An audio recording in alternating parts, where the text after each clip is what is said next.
ধর্মতলায় অনশনে জুনিয়ররা তাদের সমর্থন জানিয়ে সিনিয়র ডাক্তারদের গণ ইস্তফা।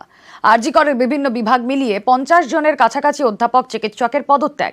মুখ্য সচিবের দাবি, স্বাস্থ্য দপ্তর কোনো ইস্তফাপত্র পায়নি।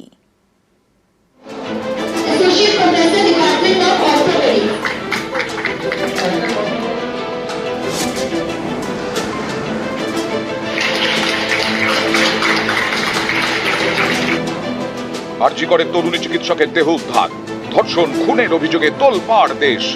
এক নাগাড়ে আন্দোলনে জুনিয়র ডাক্তাররা, দফায় দফায় কর্মবিরতি। শনিবার রাত থেকে ধর্মতলায় আমরণ অনশন।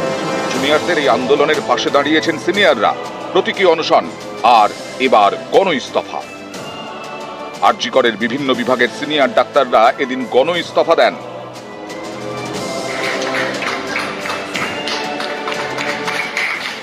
জুনিয়র ডক্টর 7 জন অলরেডি হাঙ্গার স্ট্রাইক করে বসে আছে এবং তারা যে 10 দফা দাবি নিয়েছে, এটা কিন্তু দাবিটা ওদের একার নয়, ওরা এটা কিন্তু গোটা মেডিকেল ফ্যাটার্নিটির ওরা রিপ্রেজেন্টেটিভ। আমরা আলোচনা করে রেখেছি যে এই মাস রেজিস্ট্রেশন অ্যাকসেপ্ট না হলে আমরা কিন্তু ইন্ডিভিজুয়াল স্তরে রেজিস্ট্রেশন দিতে সরকার যেভাবে চাইবে আমরা আরজি করে সবাই কিন্তু দিয়ে দিতে রাজি এবং প্রস্তুত আছি।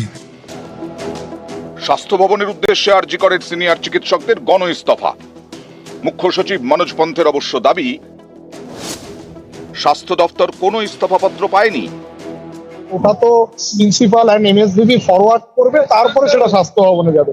স্বাস্থ্য ভবনে তো আর দিনের দিন যায় না, প্রিন্সিপাল মনে করলে তো 5 দিন বাদেও পাঠাতে পারে। আমরা তো আর ডিরেক্ট স্বাস্থ্য ভবনে গিয়ে দেবো না।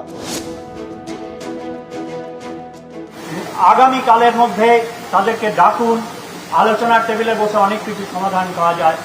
না হলে পরে আমাদের পূর্ণ সমর্থন যে জুনিয়র ডাক্তারদের আছে, প্রয়োজনে আমরা গণ ইস্তফা দেব আগামীকাল থেকে। নিউজ 18 বাংলা।